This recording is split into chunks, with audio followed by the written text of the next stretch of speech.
My wife and her friends left me in the rain 87 miles from home. She said I needed a lesson. I didn't argue.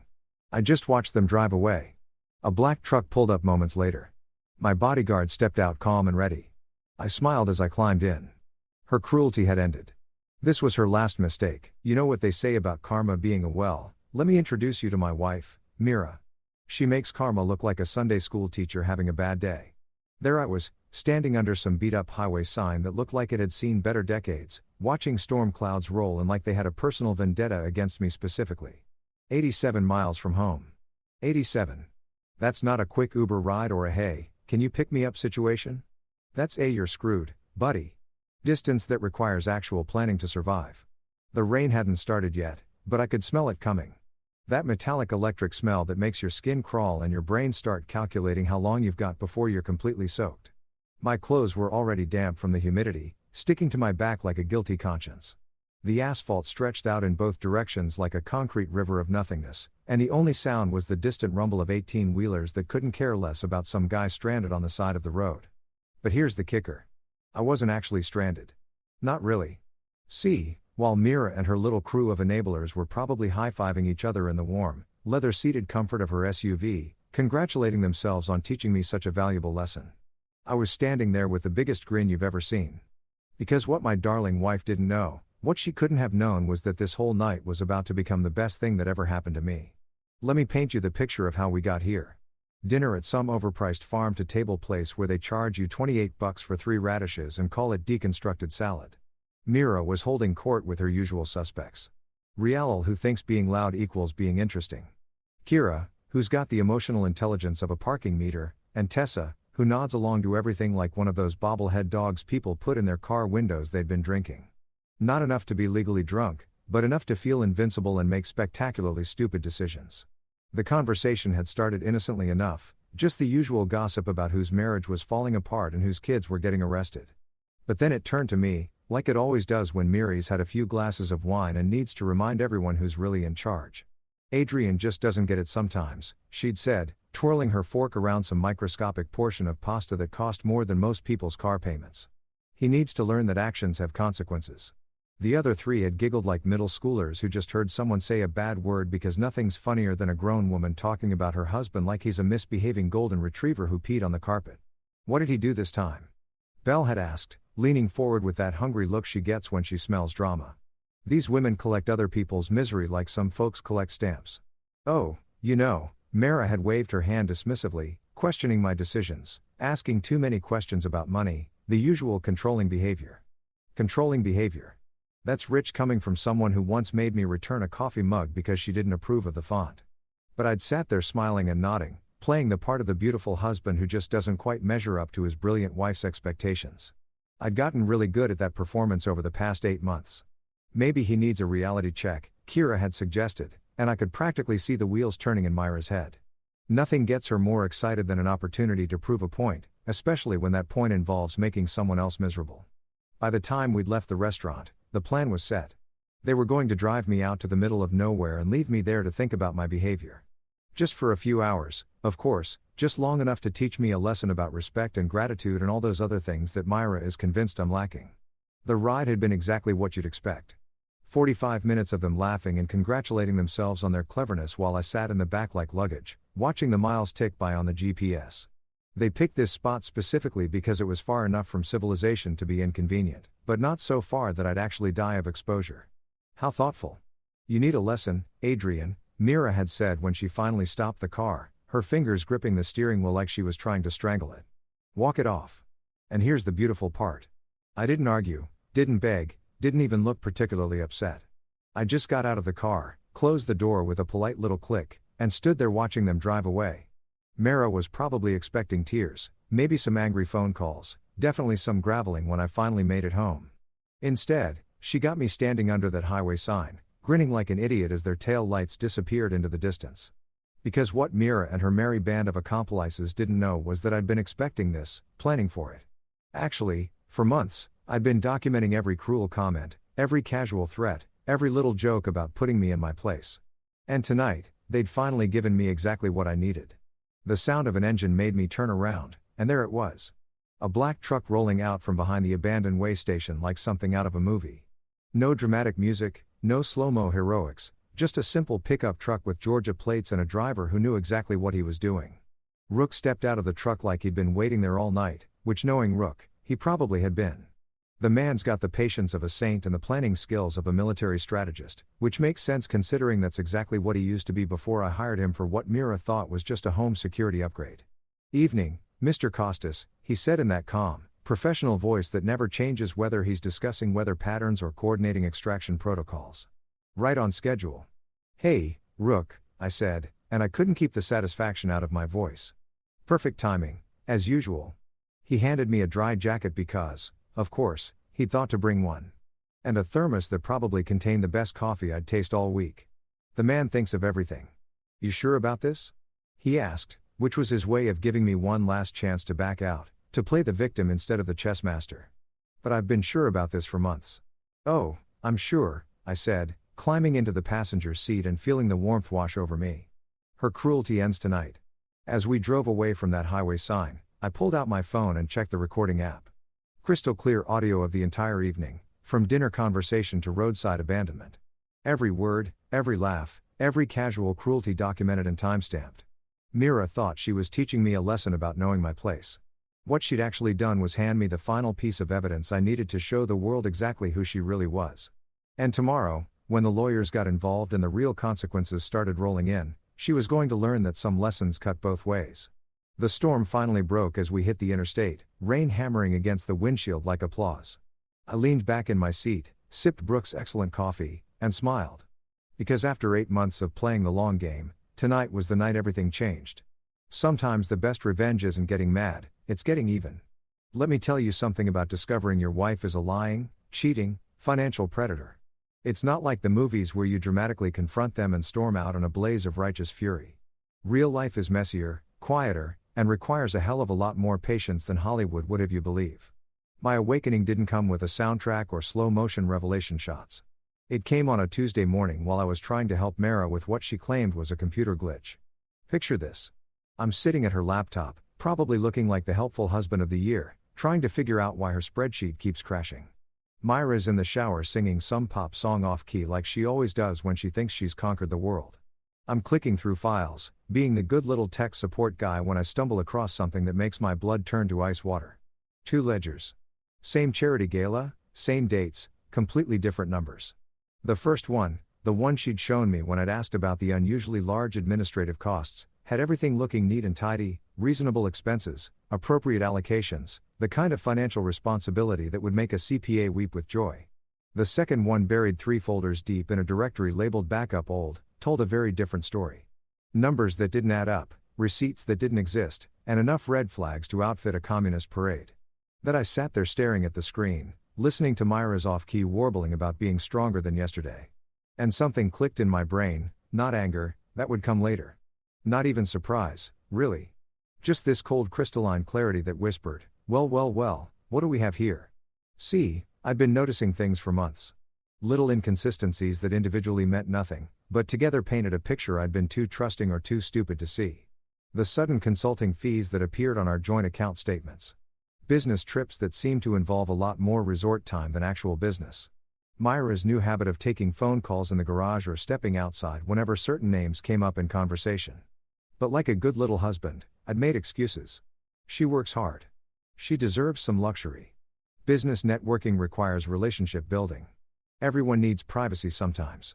I'd been so busy being understanding that I'd completely missed the fact that my wife was running a con game with our money as the stakes. That Tuesday morning, sitting in front of 2 sets of books that told 2 completely different stories, I made a decision that would change everything. I wasn't going to confront her. I wasn't going to demand explanations or stage a dramatic intervention. I was going to do something much more dangerous. I was going to document everything. That my first call was to Valentina Cruz, a forensic accountant who specializes in what the legal world politely calls financial irregularities and what the rest of us call stealing. I'd found her through a lawyer friend who'd mentioned her work on some high-profile divorce cases. Valentina has this way of talking about embezzlement like she's discussing the weather. Calm, professional, and absolutely ruthless when it comes to following the money trail. "Mr. Costas," she'd said when I explained my situation, "I need you to understand something right up front. If we find what I think we're going to find, this isn't going to be a simple divorce proceeding. This is going to be a criminal matter. Good, I told her, and I meant it. The second call was to a security company that specialized in what they called residential protection services. That's where I met Rook. 6 feet of calm competence wrapped in the kind of professionalism that comes from years of keeping people alive in places where that's not a given. When I told Meera I was upgrading our home security system, she'd been delighted. Finally taking some initiative, she'd said, patting my cheek like I was a golden retriever who'd finally learned to sit if she only knew that this security upgrade included comprehensive surveillance of her home office, complete digital forensics capabilities, and a bodyguard who could disappear into the background so effectively that most people forgot he was there. Rook had installed cameras so small and sophisticated that they looked like decorative elements, microphones that could pick up conversations 3 rooms away and monitoring software that could track every keystroke on every device in the house. The third call was to Rhea Park, a divorce attorney who'd earned her reputation by being exactly as ruthless as her clients needed her to be. Rhea doesn't do amicable separations or collaborative divorces. She does scorched earth litigation for people who've discovered that their spouse isn't who they thought they married. Don't confront, she told me during our first meeting. Don't accuse. Don't change your behavior patterns. Just document everything and let me know when you've got enough evidence to bury her. And so began the most exhausting 8 months of my life. Not physically exhausting, emotionally exhausting. Do you know how hard it is to smile and nod when your wife brags to her friends about how she's training you to be more compliant? To sit through dinner parties where she casually mentions how she's teaching you respect while her friends giggle like it's the funniest thing they've ever heard. I learned to be an actor in my own life. When Meera would make one of her cutting comments about my contribution to the household, I'd smile and change the subject instead of defending myself. When she'd talk about her latest business opportunity that required a significant cash investment, I'd ask interested questions while mentally noting every detail for Valentina's files. When she'd come home from her mentoring sessions with Trent Lawson smelling like expensive cologne that definitely wasn't mine, I'd kiss her cheek and ask how her meeting went. The hardest part wasn't the emotional abuse. I'd gotten used to that years ago. The hardest part was watching the numbers. Valentina had taught me to recognize the patterns. And once you know what to look for, financial fraud is as obvious as a neon sign in the dark. $5,000 here for a consulting fee that never produced any deliverables. $10,000 there for a business retreat that looks suspiciously like a romantic getaway. $15,000 for equipment purchases that somehow never materialized in our home or office. But the real breakthrough came when Meera started getting sloppy. Success had made her confident and confidence had made her careless. She stopped bothering to hide her phone calls with Trent. She stopped coming up with creative explanations for her overnight trips. She started talking about me like I wasn't even in the room, discussing my behavioral issues with her friends like I was some kind of project she was working on. That's when I started recording the conversations. Not just the financial discussions, everything. Every casual cruelty, every dismissive comment, every moment when she revealed exactly what she thought of me and our marriage. The audio files piled up like evidence in a criminal case, which, as it turned out, was exactly what they were going to become. The final piece fell into a place when Valentina traced that $15,000 business retreat to a luxury beach resort where Meera and Trent had checked in under his corporate account. Same dates, same room, registered as Mr. and Mrs. Lawson.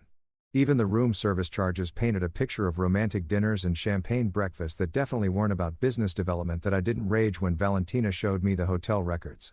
I didn't punch walls or throw things or do any of the dramatic stuff that men in movies do when they discover their wives are cheating. I just added the paperwork to the file, thanked Valentina for her thorough work, and went home to smile and nod through another dinner conversation about Meera's mentoring relationship with Trent. Because by then, I wasn't Adrienne the victim anymore. I was Adrienne the prosecutor, building a case that would stand up in court and destroy the carefully constructed lies that had become my life. And every day that Meera thought she was getting away with it, every casual cruelty and confident theft was just more evidence for the pile. Patience, it turns out, really is a virtue. So there I was, sitting in Rook's truck like some kind of refugee from my own marriage, watching the windshield wipers fight a losing battle against the storm that was turning the highway into a river. You'd think after being abandoned by your wife and her merry band of sociopaths, the logical move would be to go home, maybe call a lawyer, definitely start planning your revenge. But here's the thing about revenge. If you're going to do it right, you need to think 3 moves ahead, like chess, but with higher stakes and more potential for public humiliation. Where to, boss? Rook asked, and I could hear the subtle question underneath. He knew the plan as well as I did, but he was giving me one last chance to take the easy road, to go home and pretend this was just another one of Meera's teaching moments that we'd laugh about someday. Except we both knew there wouldn't be any laughing and there definitely wouldn't be a someday. Riverton Hotel, I said, pulling out a credit card that Meera didn't know existed. Time to disappear for a while. The Riverton isn't exactly the Ritz, but it's clean. It's got decent security cameras, and most importantly, it's the kind of place where the night clerk actually pays attention to details. Like when a guy shows up at 11:30 on a Tuesday night, soaked to the bone and looking like he's been through hell. The kind of details that make for excellent witness testimony when you need to establish a timeline. Rook dropped me off at the front entrance, and I made sure to walk slowly past every camera between the parking lot and the front desk. Not because I was trying to be dramatic. Okay, maybe a little bit because I was trying to be dramatic, but because I needed this whole night documented from every possible angle. When you're building a case that's going to destroy someone's life, you don't leave anything to chance. The night clerk was this kid who couldn't have been more than 22, all earnest concern and customer service training. He took one look at my soggy clothes and immediately went into crisis management mode. "Sir, are you all right? Do you need medical attention? Should we call someone?" "Just a room," I told him, sliding my emergency credit card across the marble counter and maybe a towel if you've got one handy. His name tag said Marcus. And Marcus was the kind of employee who takes his job seriously. He didn't just check me in. He documented everything. The time, my condition, my polite refusal of medical assistance. He even noted in the system that I'd arrived via taxi when I casually mentioned it, which wasn't technically true, but wasn't technically false either. Rook's truck could be a taxi if you squinted hard enough and had a flexible relationship with the truth. The room was standard business hotel fare, beige carpet, generic art, and a bed that had seen better decades. But it had something more valuable than luxury amenities. It had a timestamp on everything. Key card access in room phone system, even the pay-per-view menu that I definitely wasn't going to use, but that would show I was here and not somewhere else planning elaborate revenge schemes. I ordered room service, just soup and coffee, nothing fancy, and made sure to have a nice long conversation with the delivery guy about the weather and how terrible it was to be caught out in a storm like this. Poor guy probably thought I was just making small talk, but every word was going into his memory bank for later recall. People remember conversations, especially when they involve someone who looks like they've been through the ringer. That's when my phone started ringing. The first call came at 12:17 a.m. and the caller ID made me smile. Meera home. Because of course, she'd saved herself in my phone as home instead of just using her name. Everything with Meera had to be a statement about ownership and control that I let it ring. Then I let the next 3 calls ring, too. The voicemails started around 12:45, and they were exactly what I'd expected. First came amusement. "Adrienne, don't be such a drama queen. Call me back when you're done pouting." Classic Meera. Turn your victim's reasonable response to abuse into evidence of their emotional instability. Then came annoyance. "This is ridiculous. You're acting like a child. I'm not playing this game with you." Notice how it was never her fault, never her problem. I was the one being unreasonable for not appreciating her creative approach to marriage counseling. By 1:30 a.m. she'd moved on to actual anger. "You're embarrassing yourself, Adrienne, and you're embarrassing me. Whatever point you think you're making, you've made it. Now come home and we'll talk about this like adults." Like adults. That was rich coming from someone who'd literally abandoned her husband on the side of the highway like a broken down car. But here's where it got interesting. The cavalry started arriving around 2 a.m. first. Belle tried her hand at emotional manipulation. "Adrienne, honey, Meera is really worried about you. We all are. This isn't like you. Please just call and let us know you're safe. We all are, right? Because nothing says genuine concern like a group text coordinating your guilt trip strategy." Kira went with threats. "Look, Adrienne, I don't know what kind of stunt you think you're pulling, but this is getting out of hand. Meera is talking about calling the police and reporting you missing. Is that really what you want?" Yes. Threaten to involve law enforcement because that always works out well when you're the ones who committed the actual crime. But Tessa, sweet, simple Tessa, that's where things got really beautiful. See, Tessa had been drinking all night, which meant she'd completely forgotten that subtlety was supposed to be part of their strategy. Her voicemail was a masterpiece of incrimination. "Adrienne, oh my God, we're so sorry. We didn't think you'd actually stay out there. It was just supposed to be funny, you know, like a prank. Meera said you needed to learn your place, but we didn't mean for it to go this far." I played that message 3 times, just savoring the pure, unfiltered admission of guilt. Then I saved it to the cloud because you can never be too careful with evidence that good. Around 3 a.m., they must have had a strategy meeting because the messages suddenly got coordinated. All 3 of them started sending variations of the same theme. This was all a misunderstanding. They were just trying to help our marriage. They never meant for me to actually walk home in the ring. Classic abuser playbook. Minimize, deny, shift, blame. But the crown jewel came at 3:47 a.m. in the form of a video message from Tessa's phone. The four of them, clearly drunk, toasting with champagne glasses in what looked like Meera's living room. To teaching Adrienne a lesson, Meera said, raising her glass with a smile that would have made a shark proud. Some people need to learn things the hard way. I watched that video 5 times, taking careful notes of the timestamp, the location, the participants, and the exact wording of their little celebration. Then I forwarded it to my secure email account, uploaded it to 3 different cloud storage services, and sent a copy to Rook with instructions to add it to the legal file. By 4 a.m. my phone had finally stopped ringing, and I was sitting in that generic hotel room with a stack of evidence that would make any prosecutor weep with joy. Recordings of the abandonment, voicemails admitting guilt, video evidence of them celebrating my suffering, and a complete digital trail of their coordination efforts. That I set my phone on the nightstand, pulled the covers up to my chin, and smiled at the ceiling. Tomorrow was going to be a very interesting day. But tonight, for the first time in 8 months, I slept like a baby. Sometimes the best traps are the ones people walk into all by themselves. You know that feeling when you're about to drop a bombshell so nuclear that it's going to leave a crater where someone's life used to be? That's exactly how I felt walking into the courthouse at 8:30 a.m. 3 hours of sleep and a thermos of hotel coffee powering me through what was about to become the most satisfying morning of my adult life. The rain had stopped, but the clouds were still hanging around like they wanted front row seats to the show.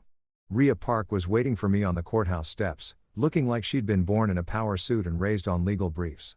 The woman doesn't just practice law, she weaponizes it.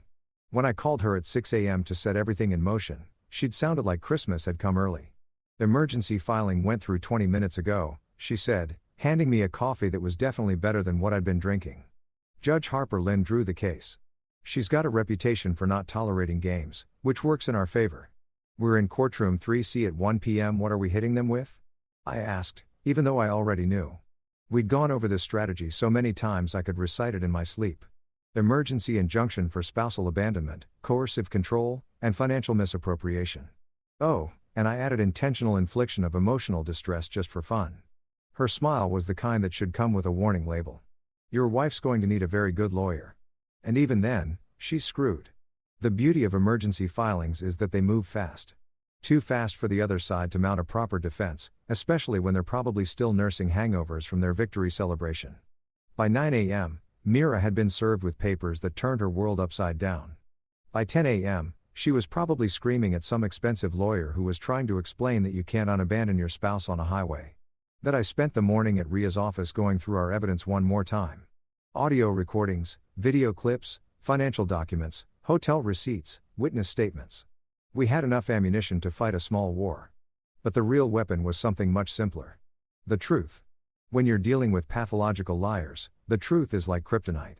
It doesn't matter how good their lawyer is, you can't argue with reality.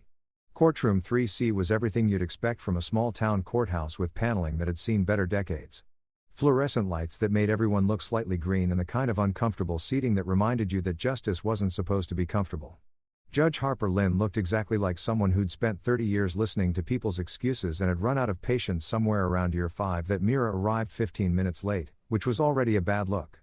She'd managed to pull together her courtroom outfit, conservative dress, minimal makeup, the whole respectable businesswoman wrongly accused aesthetic, but she couldn't quite hide the fury in her eyes, or the way her hands shook slightly when she thought no one was looking. Her lawyer, some glossy downtown type who probably charged more per hour than most people make in a week, was already looking like he regretted taking this case. Your Honor, Rhea began, and her voice carried that perfect blend of professional courtesy and barely contained outrage. My client was abandoned by his wife and her associates 87 miles from home during a severe weather event. This wasn't a marital dispute. This was criminal endangerment disguised as domestic discipline.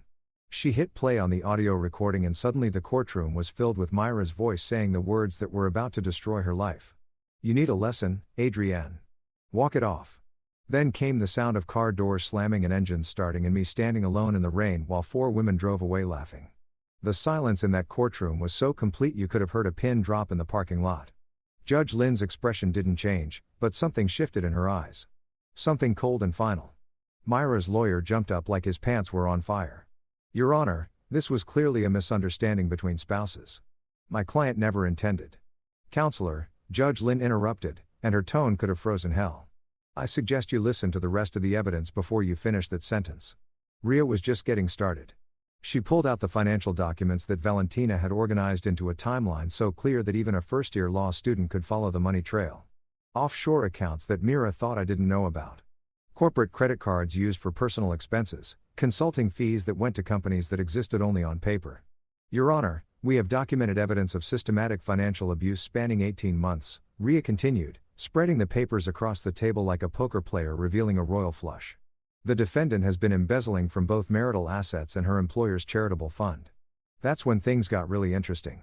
Meera's lawyer started whispering frantically in her ear, probably trying to explain that this had just escalated from a domestic dispute to a federal crime. Meera's face went from angry to pale to something approaching panic. But we weren't done. Oh, we were nowhere near done. Furthermore, Your Honor, Ria said, and I could hear the barely contained glee in her voice. We have video evidence of the defendant and her co-conspirators celebrating the commission of this crime. The courtroom's big screen lit up with Tessa's Drunken video masterpiece. For women raising champagne glasses, Meera's voice crystal clear to teaching Adrienne a lesson. Some people need to learn things the hard way. Their laughter echoing through the speakers like the sound of their own doom. Judge Lynn watched the entire video without blinking. When it finished, she turned to Meera's lawyer with the kind of look that could melt steel. Counselor, does your client have anything to say about this celebration of what she now claims was a misunderstanding? Meera's lawyer looked like he wanted to crawl under the table and disappear. Your Honor, my client was emotional and perhaps spoke unwisely, but your client, Judge Lynn said, cutting him off with surgical precision, documented herself committing what appears to be multiple felonies. In my courtroom, we call that evidence. The questions that followed were simple and sharp, designed to give Meera enough rope to hang herself. Did she abandon her husband on a highway? Yes, but it was just supposed to teach him a lesson. Did she take money from joint accounts without his knowledge? Yes, but she had every right to manage their finances. Did she celebrate leaving him stranded in the rain? Well, yes, but they were just blowing off steam. Each answer was another nail in her coffin. Each excuse made the judge's expression a little colder. By the time Ria finished presenting our case, Meera looked like someone who just realized she'd brought a knife to a nuclear war. When Judge Lynn finally spoke, her words fell like hammer blows. I am immediately freezing all marital assets pending a full forensic investigation. I am granting the petitioner exclusive use of the marital home. I am issuing a no-contact order preventing the respondent from harassing, threatening, or approaching the petitioner, and I am referring this matter to the District Attorney's Office for criminal prosecution. The gavel came down like thunder, and just like that, Meera's carefully constructed world collapsed into rubble. She sat there staring at the table, probably trying to figure out how a simple lesson had turned into complete and total destruction that I didn't celebrate. I didn't gloat. I just gathered my papers, thanked Ria for her excellent work, and walked out of that courtroom feeling like I could breathe for the first time in years. Sometimes justice isn't about getting even. Sometimes it's just about getting free. You know what's funny about living in a small town? News travels faster than a speeding bullet, and gossip moves at the speed of light. By the time I walked out of that courthouse, half the county probably knew that Meera Costanos had just gotten legally demolished in front of Judge Harper Lynn. By evening, it was everywhere. Local news, social media, even the grocery store checkout line where Mrs. Henderson from down the street was telling anyone who'd listen about that poor man who got left on the highway. The headline on Channel 7's website was pure gold. Local entrepreneur left 87 miles from home by wife and friends. Court orders emergency asset freeze. They'd managed to get a photo of me walking out of the courthouse looking appropriately shell-shocked, which was perfect for the narrative. Nothing sells a story like a good victim photo. And I have to admit, 3 hours of sleep and a morning of legal warfare had given me exactly the right look. And my phone started buzzing around 6 p.m. and it didn't stop for the next 4 hours. Neighbors who'd never spoken to me before suddenly wanted to check on my well-being. Old college friends crawled out of the woodwork to express their shock and support. Even my dentist called to see if I was okay, which was either touching or a brilliant marketing move. I couldn't quite tell which, but the real entertainment was happening in the digital underground where I wasn't supposed to have access. See, one of the many things Meera didn't know about Rook's security upgrade was that he'd managed to mirror the group chat she used with her 3 accomplices. Every message, every photo, every moment of panic was being automatically forwarded to a secure server that would make everything admissible in court. And let me tell you, watching that chat meltdown in real time was better than cable television. Started around 7 p.m. with Belle, who apparently had the emotional intelligence of a house plant. What the actual hell just happened? I thought this was supposed to be a simple domestic thing. Kira jumped in next because Kira always has to be the voice of reason.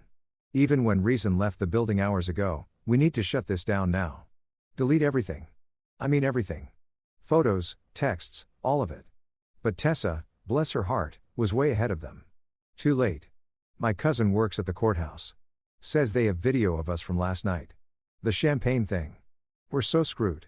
That's when Meera finally showed up in the chat. And you could practically feel the rage radiating through the screen. Everyone calm down. This is just Adrienne being dramatic. It'll blow over in a week. Belle wasn't buying it. Blow over. Meera, they froze your bank accounts.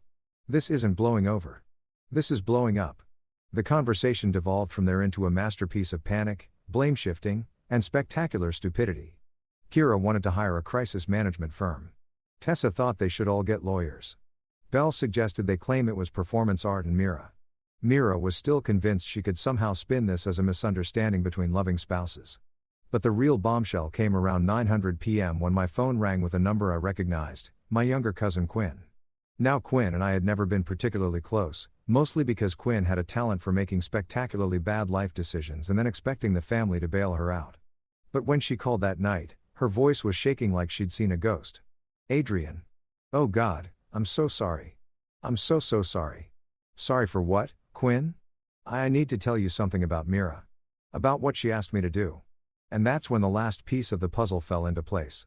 Turns out my dear wife had approached Quinn 6 months ago with a proposition that was equal parts clever and disgusting. Quinn had racked up about 12 grand in credit card debt, online shopping, expensive dinners, the usual millennial financial disaster story. Meera offered to make it all disappear in exchange for one simple favor. Keep tabs on me. She wanted to know everything. Quinn sobbed into the phone. Your schedule, your friends, who you talked to, what websites you visited. She said you were having some kind of midlife crisis and she needed to know if you were cheating or planning to leave her. And you said, yes, I needed the money, Adrienne. I was about to lose my apartment. She made it sound like she was just being a concerned wife. The beautiful irony was that Quinn had been feeding Meera information about my completely boring, completely faithful routine for months while Meera was off embezzling money and having affairs with her business mentor. It was like hiring a private investigator to follow a monk while you're out robbing banks. Quinn, I said, and I could hear her holding her breath. I need you to write down everything. Every conversation, every payment, every instruction she gave you. Can you do that? You're not going to press charges against me, are you? That depends on how helpful you're over the next few days. While I was dealing with family betrayal, Valentina was busy following the money trail that just kept getting deeper and more twisted. She called around 10 p.m. with an update that made my head spin. Adrienne, you need to sit down for this one. I found the Cayman Islands account. The what now? Karen Limited registered in the Cayman Islands 18 months ago. Primary beneficiary, Meera Kostanos. Secondary beneficiary, Trent Lawson. They've been moving money through this shell company for over a year. The numbers were staggering.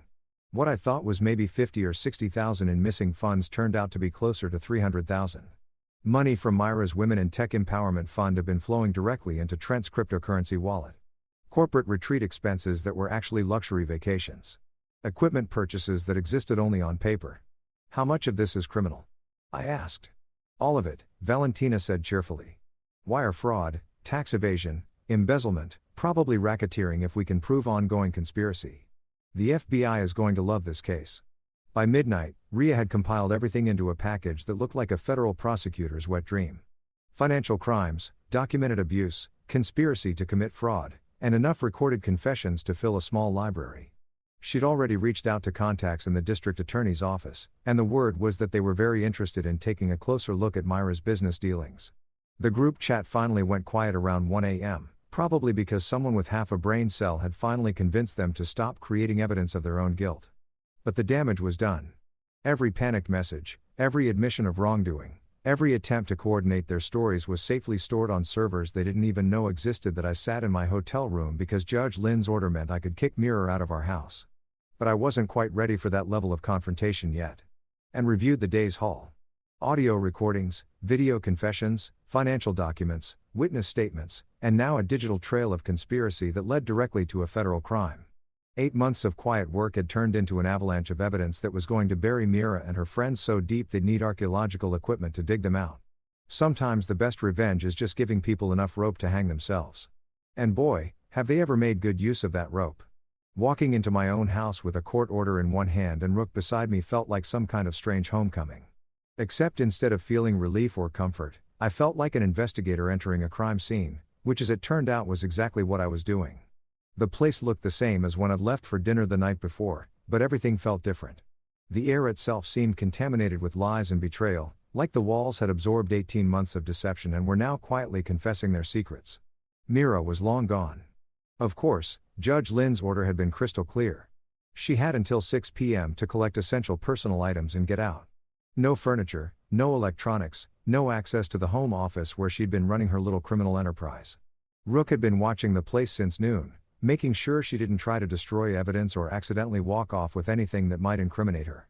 She came and went around 3:00 p.m. He reported as we stood in the foyer that suddenly felt too big and too empty. 2 suitcases and a makeup bag. Spent about 20 minutes in the office, but the cameras caught everything. Want to see? Of course, I wanted to see. Watching Meera panic in real time had become my new favorite hobby. Right behind documenting her crimes and ahead of planning her complete social destruction. The security footage was beautiful in its simplicity. There was my soon-to-be ex-wife, frantically searching through filing cabinets and desk drawers like a burglar looking for the good silver. She tried to access her laptop, the one where I'd first discovered the duplicate ledgers, but Rook's security protocols had locked her out the moment the court order was filed. The look of pure rage on her face when she realized she couldn't get into her own computer was worth framing. She tried the safe, too, Rook added. And there was definitely amusement in his voice. Spent 10 minutes trying different combinations before she remembered that you changed the code last month. Yes, the safe. Meera's little fortress of secrets that she thought was impregnable. What she didn't know was that Rook had been watching her enter that code for weeks. And the new security system included some very sophisticated recording equipment positioned at exactly the right angle to catch keypad entries. The safe was hidden behind a reproduction Monet in Meera's office because of course it was hidden behind art because Meera always had to make everything into a production. Inside was exactly what we'd expected to find, plus a few surprises that made me question whether I'd ever really known my wife at all. First came the paperwork, authorization forms with my name printed in block letters, but not actually signed by me. A prenup addendum that I'd never seen before, let alone agreed to. That would have given me complete control over my business assets in case of divorce. Insurance policy changes that made her the sole beneficiary of accounts I didn't even know existed. It was like finding a blueprint for identity theft written in legal jargon. Then came the personal stuff, which was somehow worse than the financial crimes. A jewelry box containing a diamond bracelet I'd never seen before with a card that read to my brilliant partner in crime T. The handwriting was definitely masculine, definitely not mine, and definitely evidence of an affair that had been going on a lot longer than I'd suspected. But the real treasure trove was in the filing cabinet that Meera had been frantically searching through on the security footage. Valentina arrived around 7:00 p.m. with her color-coded binders and forensic accountant superpowers. And within an hour, she'd organized 18 months of financial fraud into a timeline that read like a masterclass in embezzlement. "Look at this," she said, spreading documents across what used to be Meera's desk and was now apparently evidence central. Every single transfer to Karen Limited corresponds to a major event in your marriage. Fight about money. 10,000 gets moved offshore. You question a business expense. Another 15,000 disappears into crypto. The pattern was so clear it was almost insulting. Meera had been using our marital problems as cover for systematically looting our assets. Every time I brought up financial concerns or asked reasonable questions about spending, she'd escalate the emotional conflict to distract me while moving money out of accounts I could access and into ones I couldn't even see. "This one's particularly clever," Valentina continued, pointing to a series of transfers from last spring. She reported these as charitable donations on your joint tax return. But the money actually went to a shell company owned by Trent's business partner. They're not just stealing from you, they're using you as an unwitting accomplice in tax fraud. Ria showed up around 8 p.m. looking like a prosecutor who'd just been handed the case of the century. She took one look at the evidence spread across the office and started making phone calls to contacts in the financial crimes unit. "This isn't just divorce court material anymore," she said after hanging up with someone who was apparently very excited about financial fraud cases. "The FBI has a task force specifically for this kind of cross-border embezzlement. They're going to want everything." That's when things got really interesting.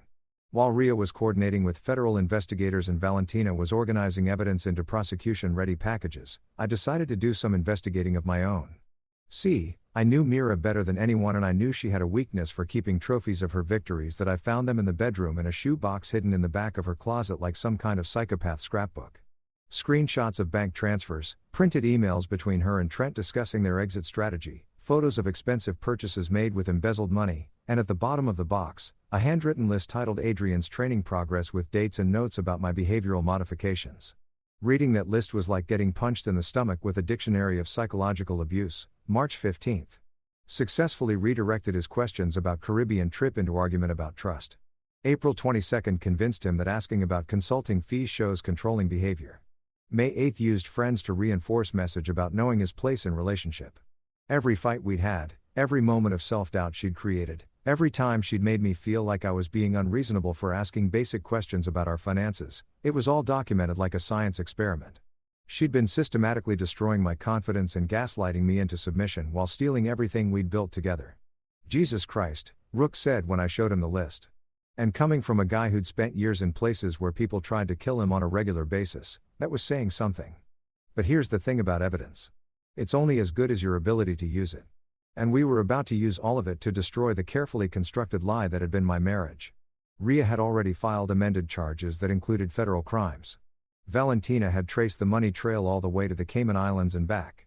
And I had documentation of psychological abuse that would make any jury want to lock Meera up and throw away the K.A. By 10 p.m. the house that had been my prison for 18 months had been transformed into command central for the most comprehensive takedown in recent legal history. Every room told a story of deception. Every document revealed another layer of fraud, and every piece of evidence pointed toward the same conclusion. Meera had never loved me, never respected me, never seen me as anything more than a convenient mark in an elaborate con game. But you know what? For the first time in years, I felt like I was exactly where I belonged. Not because the house was mine again, though that was nice, but because I was finally telling the truth instead of living someone else's lies. And tomorrow, the whole world was going to know exactly who Meera Kostanos really was. If you've never seen a sociopath realize their entire world is about to implode on live television, let me tell you, it's simultaneously horrifying and deeply satisfying. The hearing for temporary support and control of our business assets was supposed to be a routine legal proceeding. The kind of dry administrative stuff that makes court reporters fall asleep at their keyboards. Instead, it turned into the legal equivalent of a public execution broadcast on local access TV because Judge Lynn believed in transparency for high-profile cases. Meera showed up 45 minutes late, which was either a power play or evidence that she'd spent the morning throwing up from stress, probably both. She'd assembled what looked like half the legal talent in the state. 3 lawyers in suits that cost more than most people's cars. All of them looking like they'd rather be literally anywhere else on earth. Lead counsel was some hotshot from Atlanta named Harrison Keller, the kind of guy who charges $800 an hour to tell rich people their problems aren't their fault. That I, on the other hand, had Rhea Park, a banker's box full of evidence, and the quiet confidence that comes from holding all the cards in a rigged game. We'd spent the morning organizing our presentation like a murder trial, complete with visual aids and a timeline that even a drunk jury could follow. Every document had been authenticated, every recording had been verified, and every witness statement had been notarized by someone who wasn't currently under federal investigation. The courtroom was packed. Word had gotten out about the highway abandonment. And apparently, half the county wanted to see how this particular train wreck would unfold. I spotted at least 3 people with notepads who were definitely reporters, plus a sketch artist who kept looking between me and Meera like she was trying to capture the exact moment when someone's life falls apart. Judge Lynn opened the proceedings with the kind of calm professionalism that made it clear she'd already read every document in our filing and was not impressed with what she'd found. We're here to determine temporary asset allocation and business control, pending the resolution of both civil and criminal proceedings. Mr. Keller, your client has some significant explaining to do. Keller tried to go on the offensive right out of the gate, painting me as an unstable husband who was weaponizing the legal system to punish his wife for what amounted to a marital spat. Your Honor, my client made an error in judgment during an emotional moment. Leaving Mr. Kostanos at that location was inappropriate, yes, but it hardly justifies the nuclear response we've seen from opposing counsel. Nuclear response. Rhea stood up with the kind of smile that should come with a radiation warning. Your Honor, I'd like to present Exhibit A. She hit play on the courtroom sound system and suddenly everyone was listening to Meera's voice saying those beautiful, incriminating words, "You need a lesson, Adrienne. Walk it off." Followed by the sound of car doors slamming and engines starting and me standing alone in the rain while 4 grown women drove away laughing. The silence that followed was so complete you could have performed surgery in it. Judge Lynn's expression didn't change, but something shifted in the atmosphere of the room, like the moment before lightning strikes. "Mr. Keller," she said quietly, "that didn't sound like an error in judgment. That sounded like premeditated abandonment." Keller looked like he wanted to object, "But what do you say to audio evidence of your client committing the exact crime she's accused of?" Instead, he tried to minimize a momentary lapse in. "We're just getting started," Rhea interrupted. And I swear I could see Meera's soul leave her body. "Your Honor, I'd like the court to review our financial exhibits." That's when Valentina's months of forensic work turned into courtroom theater. Screen after screen of bank transfers, shell company registrations, offshore accounts, and wire trails that painted a picture so clear even a kindergartner could follow the money. Every stolen dollar had been traced. Every fake expense had been documented. Every lie had been turned into evidence. "Your Honor," Rhea continued, and her voice carried the kind of prosecutorial authority that makes guilty people confess. "The defendant has systematically embezzled approximately $300,000 from marital assets and an additional $400,000 from her employer's charitable fund over the past 18 months. That number hit the courtroom like a physical force. $700,000. Not grocery money or shopping sprees. Serious federal crime money. The kind of money that gets you featured on true crime podcasts." Keller was scrambling now, trying to interrupt with objections that Judge Lynn shot down faster than he could formulate them. But the real fireworks started when Judge Lynn asked the question that destroyed everything. "Ms. Castaños, can you explain why you withdrew $220,000 the week of your alleged business retreat?" Meera's voice when she finally spoke sounded like someone had filled her throat with broken glass. "Vendor payments, Your Honor. Legitimate business expenses. And these vendors were located at the Atlantis Resort in the Bahamas." That's when Rhea produced the hotel ledger that Valentina had somehow managed to get from the resort's billing department. Same dates as the business retreat. Same credit card as the vendor payments. Mr. and Mrs. Trent Lawson in the presidential suite running up champagne bills that cost more than most people's monthly rent. The courtroom was so quiet you could hear individual heartbeats.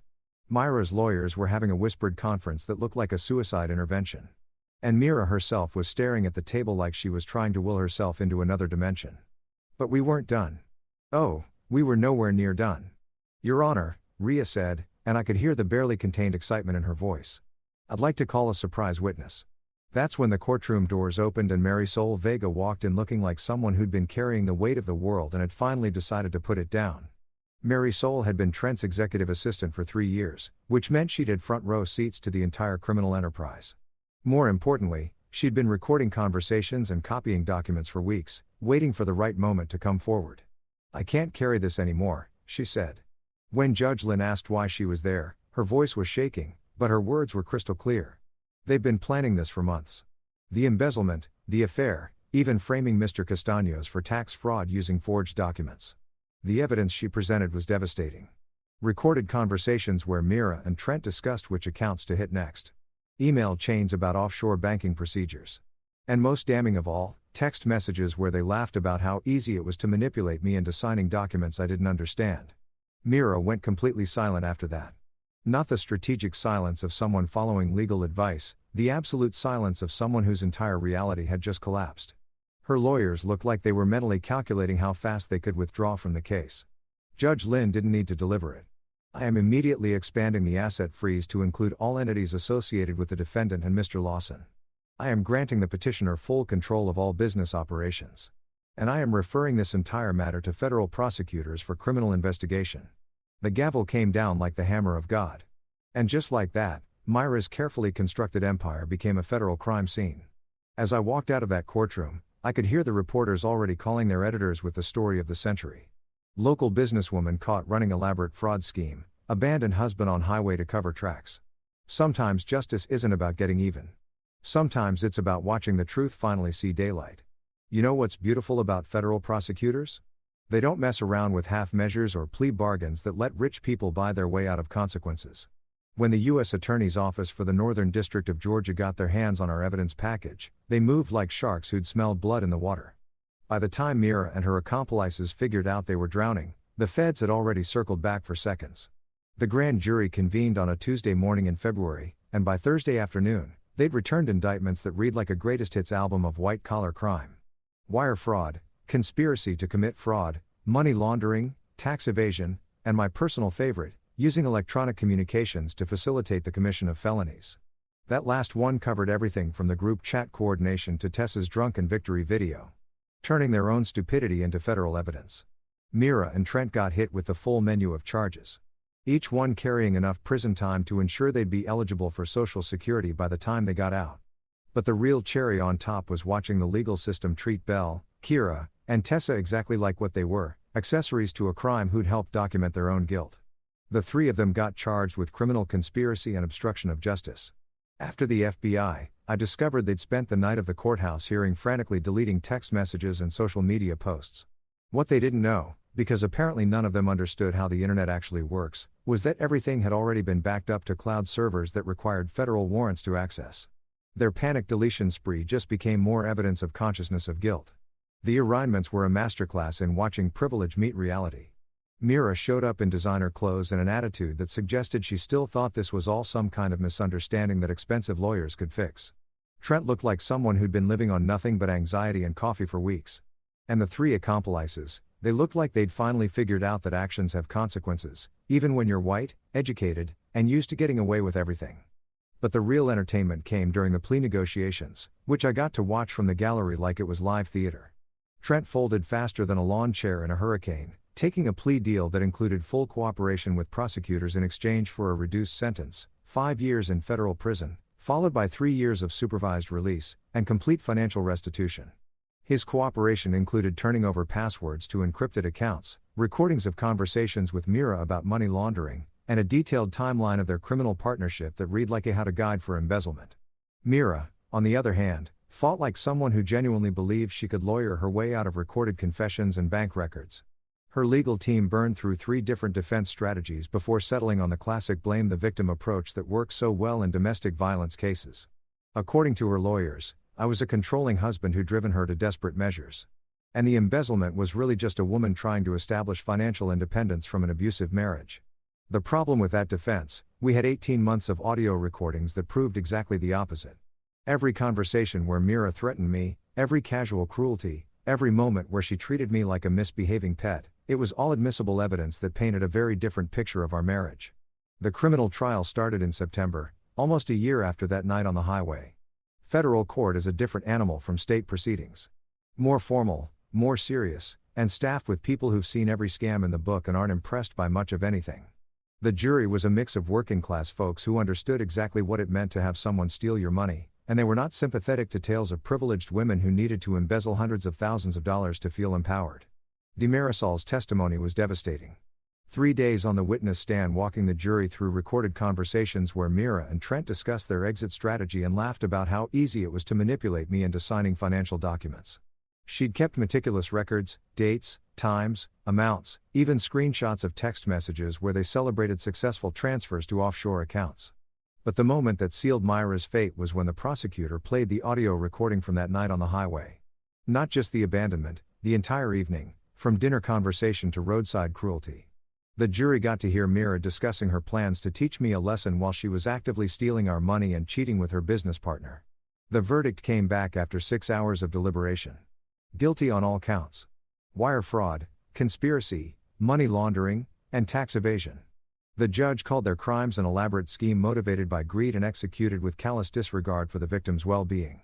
Sentencing was 3 weeks later and Judge Richardson delivered the kind of judicial smackdown that law students will probably study for decades. Meera got 4 years in federal prison followed by 3 years of supervised release, complete financial restitution, and a lifetime ban from working in financial services. The judge specifically noted that her pattern of manipulative behavior and complete lack of remorse made her a danger to any future victims. Trent got his 5 years as agreed, but the judge made it clear that his cooperation was the only thing standing between him and a much longer sentence. Mr. Lawson, you were an adult when you chose to prey on the trust of charitable organizations and exploit your professional relationships for personal gain. The only reason you're not facing a decade in prison is your willingness to help us understand the full scope of this criminal enterprise. The 3 accomplices got probation and community service, plus fines that would keep them financially uncomfortable for the foreseeable future. The judge was particularly harsh with Belle, noting that her active participation in the highway abandonment showed a level of cruelty that goes beyond mere conspiracy. But the real consequence, the one that probably hurt more than prison time, was the complete destruction of their social and professional lives. The story had gone national by then, Picked up by true crime podcasts and social media accounts that specialized in wealthy people getting their comeuppance. Meera's Women in Tech Empowerment Fund became a punchline about how not to run a nonprofit. Trent's consulting business collapsed when clients realized their advisor was a convicted felon. Even their friends abandoned them. The social circle that had enabled and encouraged their behavior suddenly developed collective amnesia about ever knowing them. Country club memberships were quietly revoked. Professional associations issued strongly worded statements about ethical standards. The same people who'd laughed at their casual cruelty were now pretending they'd never met them. That I watched it all from a distance, feeling something that wasn't quite satisfaction, but wasn't sympathy either. More like the quiet relief that comes from finally putting down a weight you'd been carrying for so long you'd forgotten what it felt like to stand up straight. Justice isn't always about revenge. Sometimes it's just about making sure the truth finally gets told and letting the consequences fall where they may. And sometimes the consequences are exactly what people deserve. You know what nobody tells you about winning a massive legal victory? The morning after the sentencing, you wake up in an empty house with nothing but silence and the weird realization that revenge, no matter how satisfying, doesn't actually fill the hole that abuse carved out of your life. Don't get me wrong, watching Meera get dragged off in federal custody was deeply therapeutic. But when the courtroom drama ended and the reporters went home, I was left with something I hadn't had in years. Complete freedom to decide who I wanted to be. The first thing I did was sleep for about 16 hours straight. Not because I was tired, though God knows I was, but because for the first time in years, I could sleep without wondering what fresh hell would be waiting for me when I woke up. No more monitoring bank accounts for mysterious transfers. No more recording conversations to protect myself. No more walking on eggshells in my own house. Just blessed, boring, ordinary sleep in a bed that finally felt like mine. The second thing I did was call Quinn. My cousin had been a wreck since testifying against Meera, convinced that the family would ostracize her for her part in the surveillance scheme. What she didn't understand was that her willingness to come forward to admit her mistakes and help expose the truth had actually saved her from serious criminal charges. The prosecutors had been preparing to indict her as an accessory until she cooperated fully and testified without immunity. "I keep thinking about what could have happened if I hadn't called you," she said when I picked her up for lunch at a diner that served coffee strong enough to wake the dead. "What if I just kept taking her money and pretending everything was normal?" "But you didn't," I reminded her. "When it mattered, you did the right thing. That counts for something." She'd been sober for 6 months by then, working a program and attending meetings that had taught her the difference between guilt and shame. Guilt was useful. It motivated people to make amends. Shame was just self-destructive noise that kept you stuck in the same patterns. Quinn was learning to work with guilt and ignore shame, which made her the perfect person for what I had in mind. The idea had been percolating since the trial ended. Sitting in that courtroom listening to testimony about financial abuse and psychological manipulation, I'd realized something that should have been obvious. I wasn't the only person who'd been through this kind of hell. The tactics Meera had used, the gaslighting, the financial control, the systematic destruction of self-confidence, weren't unique to our marriage. They were standard operating procedure for abusers who preferred psychological warfare to physical violence. That's how the Northline initiative was born.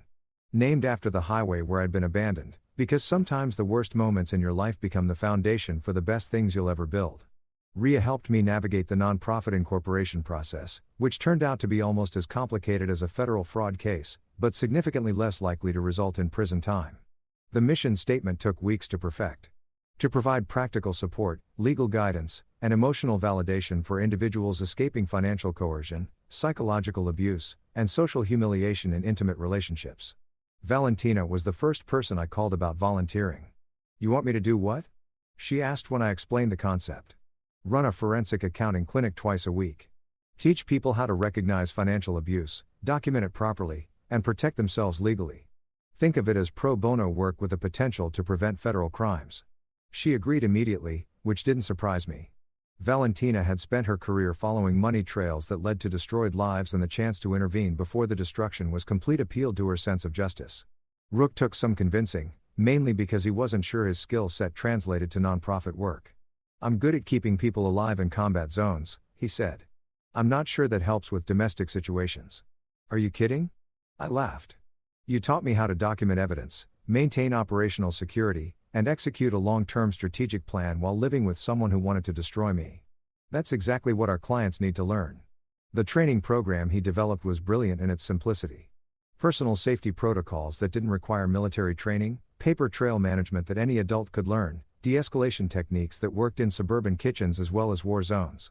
Most importantly, he taught people how to recognize when a situation was escalating beyond their ability to handle safely and how to get help before it became a law enforcement matter. That we rented an old brick building downtown that had good security, plenty of natural light, and enough space for private counseling sessions. The decor was deliberately unintimidating, comfortable furniture, warm colors, and absolutely no motivational posters about strength or courage. People in crisis don't need platitudes, they need practical help and genuine validation. Quinn became our best hotline volunteer, which made perfect sense once you thought about it. She understood manipulation from both sides as someone who'd been manipulated by addiction and as someone who'd participated in manipulating others. When panicked callers reached out at 2 a.m., convinced they were losing their minds, Quinn could talk them through the reality check they needed. "You're not crazy," she'd tell them, walking them through the same basic steps every time. Freeze the credit card he doesn't know about. Screenshot that threatening text message. Take photos of any physical evidence. Forward that email to a secure account. And remember, you don't have to solve everything tonight. You just have to document what's happening and keep yourself safe until tomorrow. The call started slowly, maybe 3 or 4 a week, but word spread through social media and support groups faster than we'd expected. Within 6 months, we were handling 20+ calls a week from people who'd found our website or gotten our number from someone who'd gotten our number from someone else. Teachers who discovered their spouses were stealing from school fundraisers.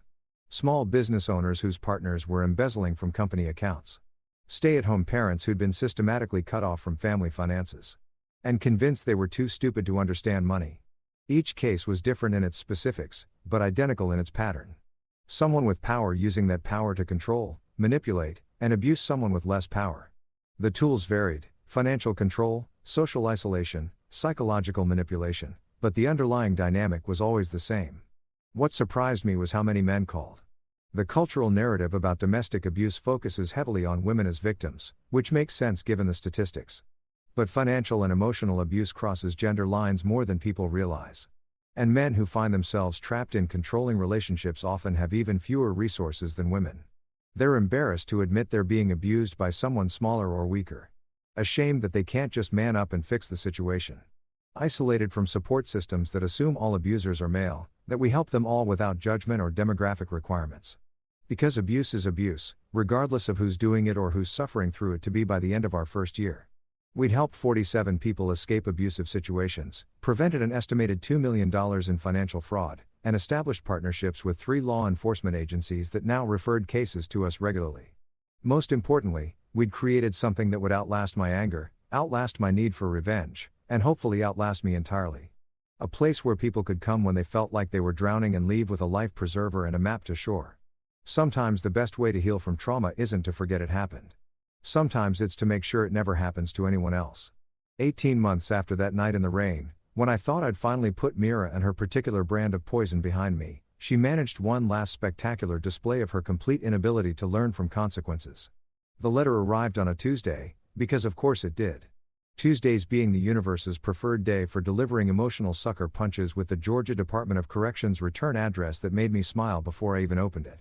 The handwriting was still perfect, still the same careful script she'd used to forge my signatures on financial documents.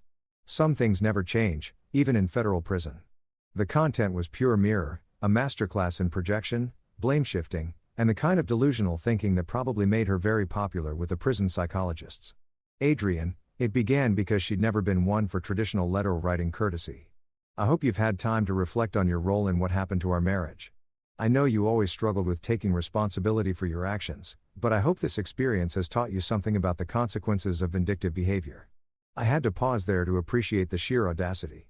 The woman who'd abandoned me on a highway, stolen $700,000, and celebrated both crimes on video was lecturing me about vindictive behavior. It was like getting a fire safety lesson from an arsonist. She went on for 3 pages.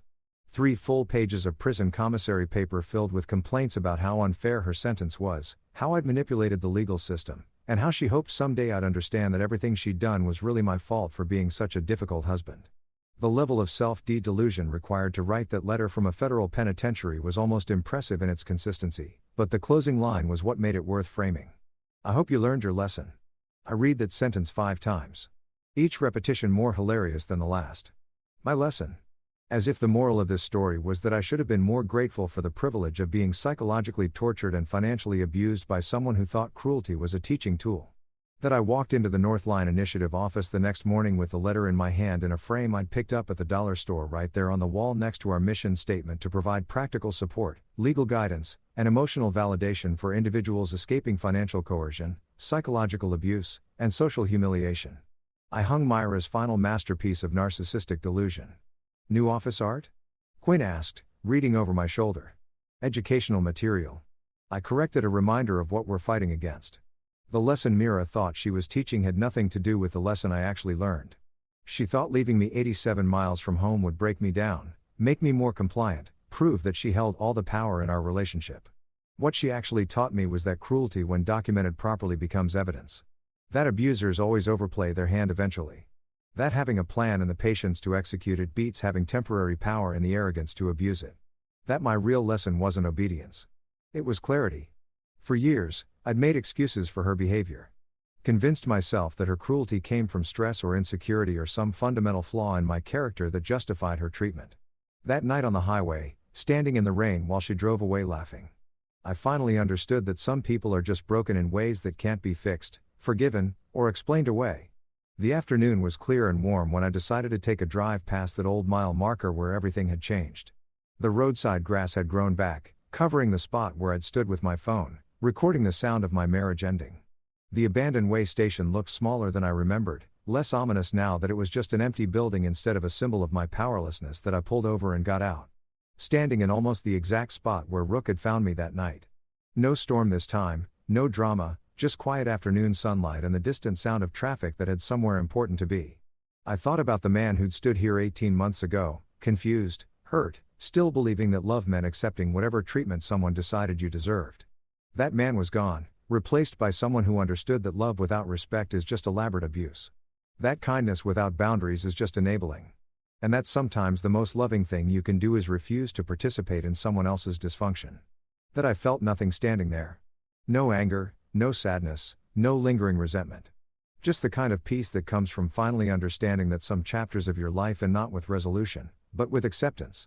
Meera thought leaving me in this spot would teach me my place in the world. Instead, it taught me that I didn't have to have a place in her world at all. The drive back to town was quiet and easy, past familiar landmarks that felt like home again instead of crime scenes. The Northline Initiative was hosting a support group that evening. 8 people who'd found the courage to document their abuse and the strength to escape it.